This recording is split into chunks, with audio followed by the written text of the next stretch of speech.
We have a $100 donation from Jez D, who says, "Good morning, SGDQ. Since I just got paid, I just had to donate. What an amazing event. Wish it never had to end." Smiley face. Greetings from Denmark.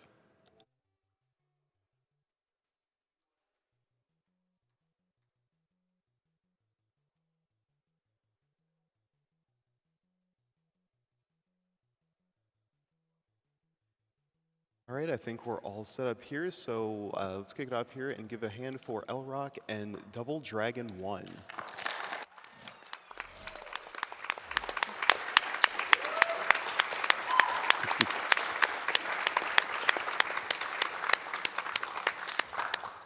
Hi there.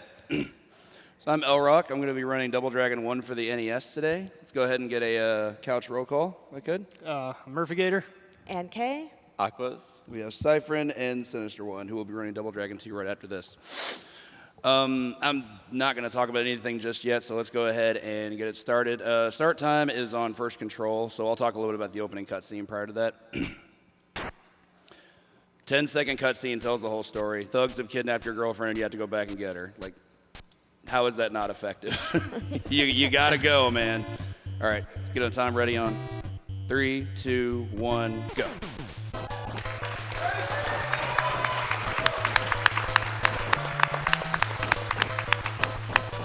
So a couple of things to talk about.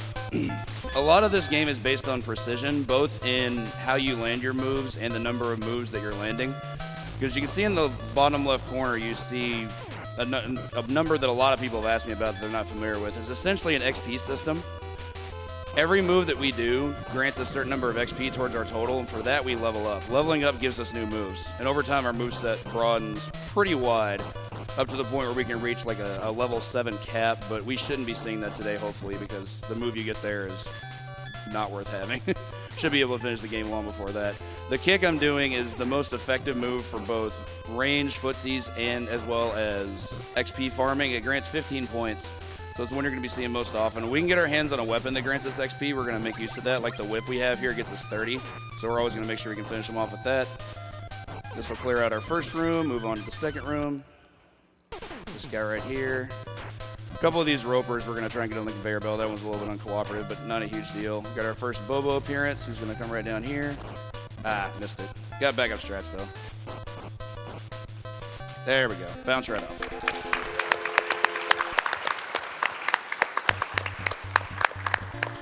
All right, on to mission 2. This is actually my favorite mission in the game. It utilizes a lot of really cool weapon strats, which we'll be seeing shortly. First here with these ropers, I'm going to do a quick beat 'em up section here. Go away, I don't need you right now. I think the cardboard box might be one of my favorite weapons in a beat 'em up. I'll show another reason why here in just a moment. Foreign object. Get a glitch bat that way. Okay, so here's our first weapon strat. We're going to steal this dynamite, walk up here to this guy with a bat, throw it. Sometimes you can get a glitch out of that where you get to keep the dynamite, but never go for it. It's pixel perfect. It's really hard. I'm going to skip the bat there. I'm going to go ahead and steal this dynamite here. And the reason I hang on to this is 2 reasons. One, with this, we don't have to use our level 2 move, which is roundhouse, and that move is not good. This allows us to keep churning out kicks, and then this is going to grant us 40 XP for the dynamite kill, so that's a pretty cool finisher. On to our next set here. We get another whip section with these Lindas. Move you over here. Send you to the abyss. Lots of bouncing there. It's like a ball. This is one of my favorite manips. We're going to actually push her over here to the ladder, and then I can clip right on the ladder immediately. Yeah, and sending that Linda into the pit Flag. also.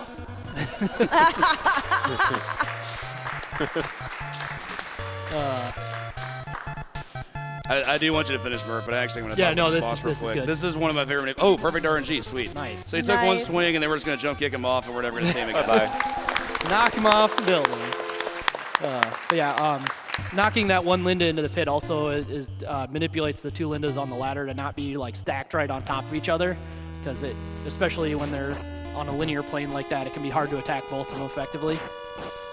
So here we have mission 3. This is where the game just starts to become really unhinged. Enemies level up along with you. Here they get both offensively more unusual as well as defensively more unusual. Offensively, they gain the jump kick, which is one of the most degenerate moves in the game for them because it's basically invincible.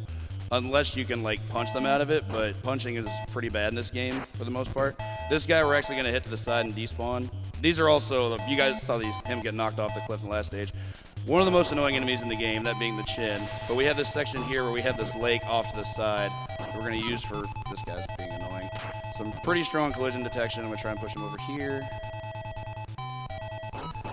There we go. Solid quick kill there. As you can see, when I'm going to spawn in, there's a lake right there, which is way off screen. There's no way that should have been in there, but you can get them both in there. Going to kill that guy off screen. If you don't kill him, you can't finish the sequence, so it was necessary. Yeah, Double Dragon's pretty strict about making sure you finish everybody. If you can get them far enough, you can despawn them, but indeed, that guy is not far enough. This here, we've just got a quick beat 'em up section. So how about some time for donations? I think I can do that. We have $25 from Holy Mania, who says, "Good morning from the back of the couch. Donating again during LRock's second run this week. Who let this guy run 2 free games?" Just kidding. Good luck, LRock, and here's hoping for good Abobo RNG. Speaking of which, perfect timing. Here we have one of the hardest fights in the game, the double Abobos.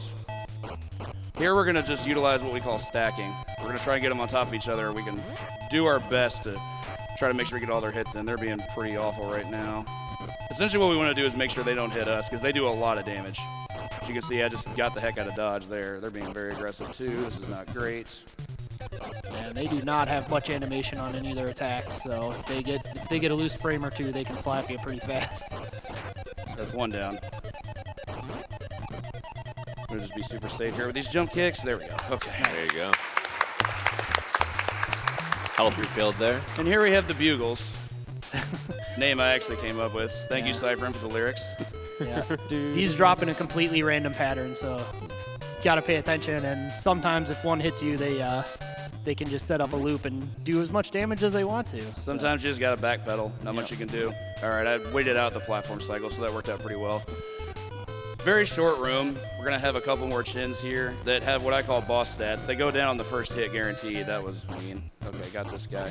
Now we have the grab to utilize as their level 4 move. Yeah, the hair pull is amazing for doing consistent damage, but getting the ranges to get the hair pull to happen every time can be pretty inconsistent. Not to mention just the inputs.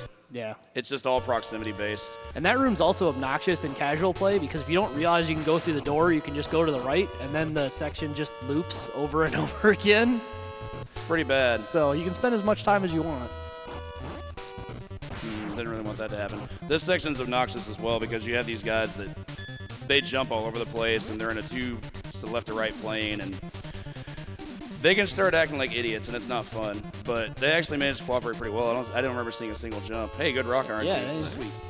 Yeah, usually you have to tank a hit from those in a way that they don't knock you into the pit. But quick bit of information. This is actually where I'd normally be taking intentional death, but I'd rather keep all my lives, so this game's really hard. So we're going to walk this green Abobo over here, jump kick him off into this invisible hole. Bye-bye. Try to go for the second one. Back up. nice. Bye, homie. Yeah. Beautiful. Very good. This is a pretty underwhelming ending to the mission. This is mission 3 finale here with these Lindas. We're only going to have 6 of them to fight. Just have to grab, hair pull, go ham. Just all grab loops. So long. Gonna move this on here into the final mission. Making quick work there. All right, now it's going to be a lot of quiet time request hearing here, especially right now with the wall, so bear with me one moment.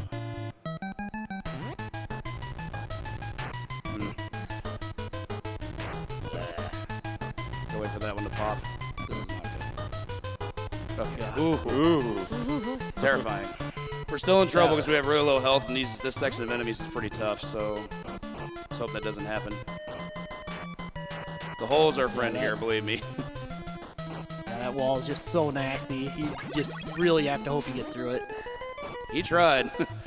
That was some try-hard moves. Ooh, he's being really ridiculous here. Goodbye. There you go. You got the checkpoint now, right? Second intentional death occurs there. Doesn't save quite as much time, but we're still going to skip it. Yeah, and being here in the stage, he's hit a checkpoint, so the wall's not quite as big of a threat anymore. And ropers aren't too bad of an enemy, so. They can be. If they start jumping around, we might have problems. I actually don't mind this though, because even when I can't throw them, I'm still building XP, so that still works. Come on. Yeah, the move we'll learn at the next level is a really incredible move. Best in the game. Nice.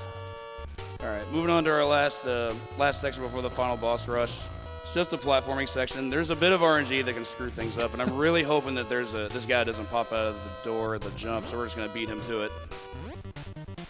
And hope for some good platforming cycles. Just gonna be a little bit of jumping from here, so let's get time in for a couple quick donations before we head to the end game. I think we can do that. We have $10 here from Bobo Belmont. He says, here's to my buddy LRock. Hope you get a good wall and smash Double Dragon. We also have $25 from MZ, who says, beat 'em games were my life when I was growing up. Memories of Double Dragon, Streets of Rage, Golden Axe, and arcades helped define my childhood, so I had to donate for this block. Appreciate it. All right, so for this, there's a couple ways we can go about this. I have pretty low XP for this section that we're at right now, so I'm going to try and churn out some kicks to see just what kind of damage I get. I didn't want to grab. You don't really want grab here because it does really good damage, of course, but it also kills enemies a lot quicker, and you don't get XP for it. Yeah, one of the odd quirks about running this game is that if a run goes too well, you sometimes end up ahead of the experience route to the point where you lose a bunch of time when you get to this fight and have to actually kill enemies instead of throwing them into pits. First section, here we got these Abobos. These guys are a little bit easier to stack than the first section, but that got ducked. That's unfortunate. Oh god, no. Oh god, this is horrible. Yeah. They're doing that stilted movement where they just like don't approach you. They like hesitate a little bit. Okay. That's pretty mean. See, they have that boot that comes out on like frame 1 and you just can't do anything about it. We're playing super safe here. That's one down. That's good. Just gonna get elbow at this point. All right, here we have elbow. Most powerful move in the game. Does a lot of damage, and it's a really good safe strat against the Bobos. For the final bit here, we're gonna try and finish off these chins first, and we have a section of Lindas and a section of Ropers before immediate quiet time. Take them down. Yeah, and so just for reference, the kicks do 2 damage and the elbow does 8, so it's very, very powerful. All right, quiet time from here.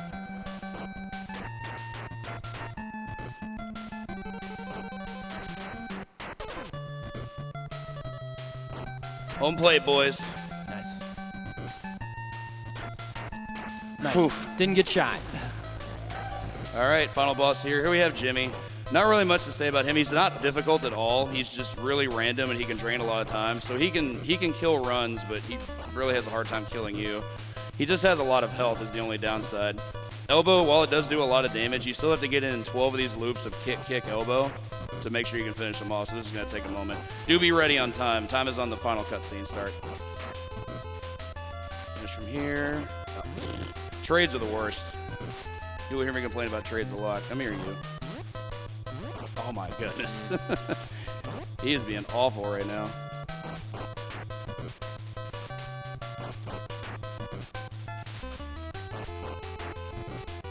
Time. Oh, Nice. the Beautiful. Deathless. Beautiful run. One aside, look at these digs. I like the cat just hanging out under the table. Yeah, man, he's got a nice bed. Like, why would she want to be rescued? She's got to change of clothes. Like, she's set, man. Oh, goodness. Quick aside, you guys out there have no idea how nervous I was about this run. I couldn't showcase it there because I did really, really well, but this game can actually just decide to kill you. Like, I was finishing 6th out of every 7th run, and even leading today, I was thinking, don't let this be the 7th run, please. That's all I wanted.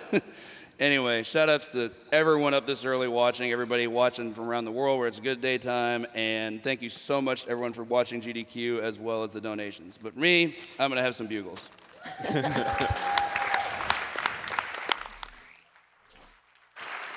Another big hand there for LRock, making it look easy.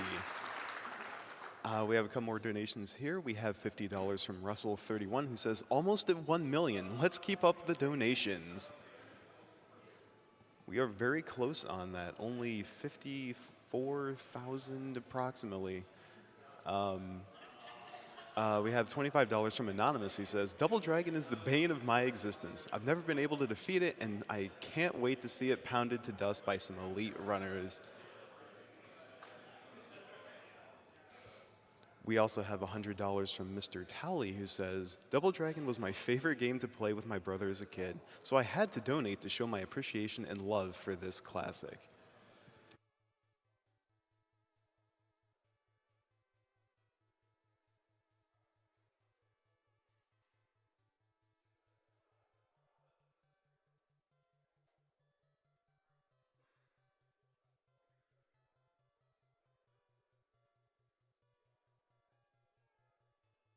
We also have $15 from Drumbasher 004243 who says, the more TaskBot, the better. And a quick reminder of the TaskBot Plays Celeste incentive is at approximately 3,400 out of 65,000. So please get your donations in for that if you'd like to see it.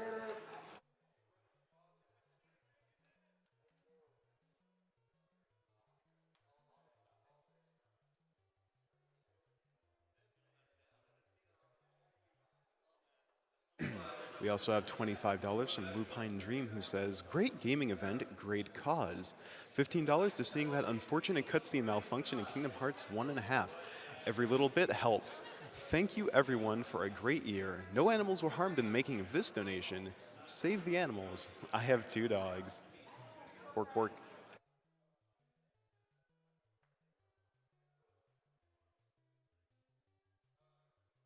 We also have a $500 donation from Andrew108 with no comment, but I think that donation speaks for itself.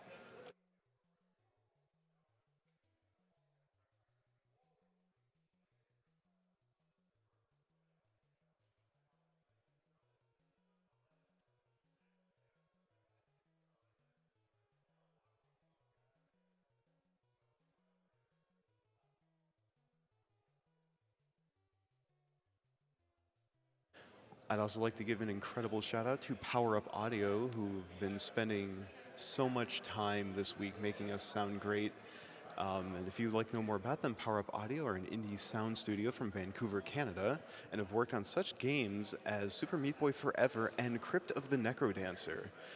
Their entire team is here at SGDQ helping us sound great and are donating their time 24/7 on Soundworks. So big shout outs to Jeff, Joey, Kevin, and Cole.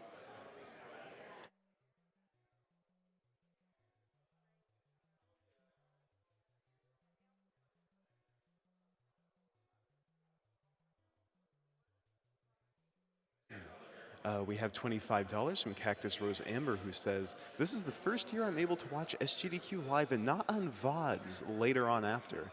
And I am completely in awe. Thank you to the players for showing off these games, and thank you to everyone donating to such a great cause.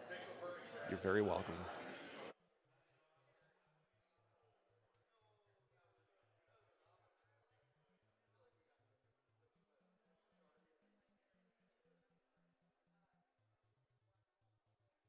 We also have $200 from Encrypted who says, let's open some doors for love.